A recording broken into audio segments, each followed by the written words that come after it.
Hello, in the objectives for this video, you're basically going to be creating lists. These patient lists can be extremely important for physicians for various reasons. You might want to create a list for rounding. You might want to create a list for consulting. And that'd be for when you're acting as a consulting physician.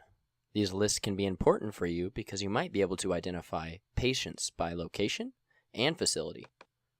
To start the demonstration, I'm going to log in as a physician, enter my password, and click OK. The first screen that pops up is the inbox screen. This is what physicians will see when they log into PowerChart. To create a patient list, you want to take your mouse, move it over to the patient list icon under the toolbar. I'm going to click on that. And then what you'll see is a patient list page. It's obvious here that I've created 3 patient lists.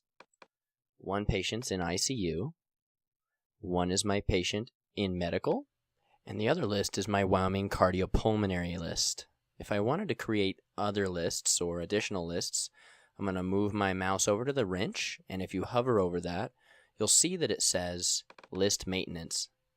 Go ahead and double click on that. It's going to pull you up to this screen. Then you're going to come up to this screen and it's going to say Modified Patient Lists. You want to move your mouse down to the new tab. Go ahead and click on that. And then you have your patient list type window that pops up. What we're going to do with this video is we're going to create a couple of custom lists. Go ahead and click on Custom. Take your mouse and enter a specific name. So this one's going to be Don's custom list. And then just click Finish. Now you can see that my custom list is now available and I need to make it active. So in order to do that, I click it and highlight it, drag it over by clicking the arrow. Now it's an active list. So what I'm going to do is click OK. Now I'm back to my main patient list page and you can see that I have Don's custom list.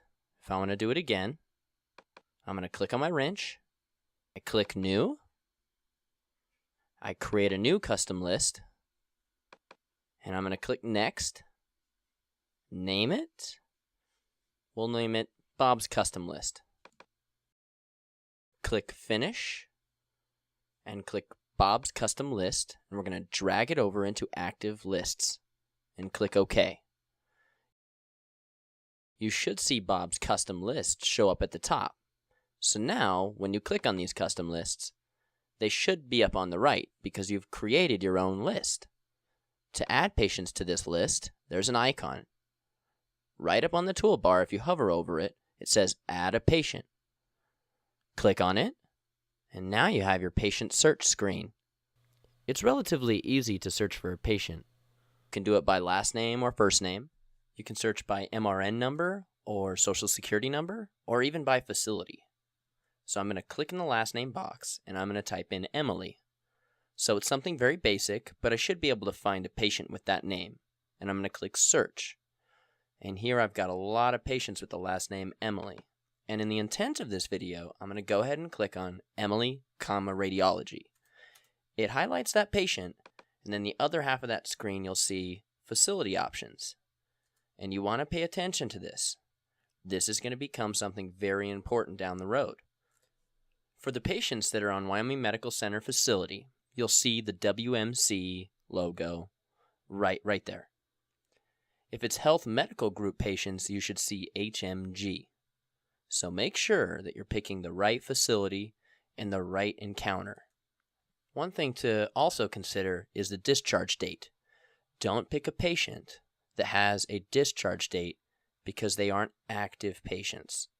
So always pay attention to that. If you're comfortable, go ahead and say OK. And now I've added a patient to Don's custom list. It's very easy to add patients if you can do it quickly.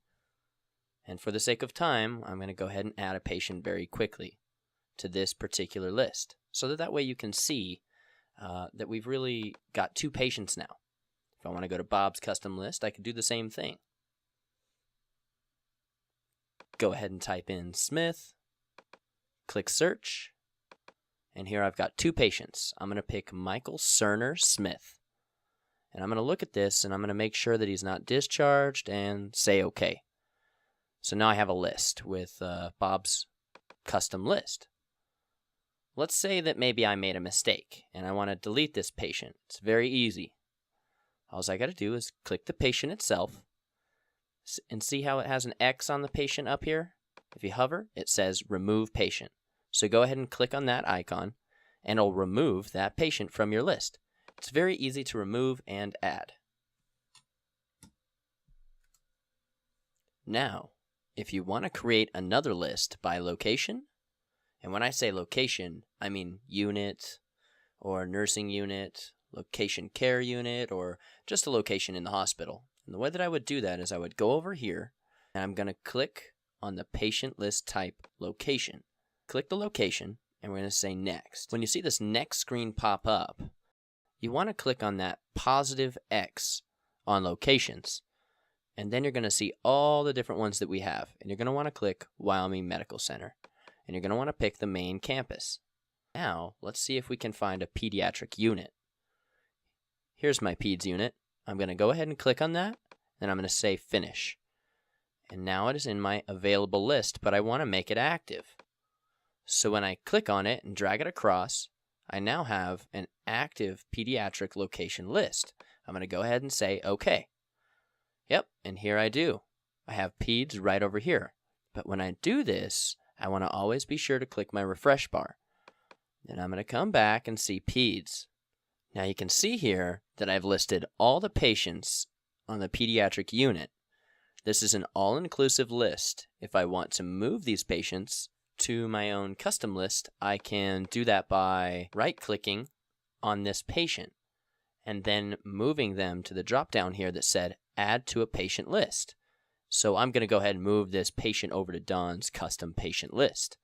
I'm going to refresh my screen, and when I'm done, I'm going to go over and see if that patient shows up on Don's custom list. He should be there.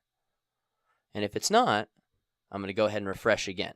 Sometimes you have to refresh a couple of times, but sure enough, there, now I have that patient there on my patient list. Okay, so I've created 2 custom lists and 1 location list. Let's say that I want to delete my list. And there's a nice easy way to go to your list maintenance and you can see all your active lists. And let's say you want to get rid of Bob's. Just click on Bob's and you drag it across to the available list and you want to right click on this and say delete a patient list.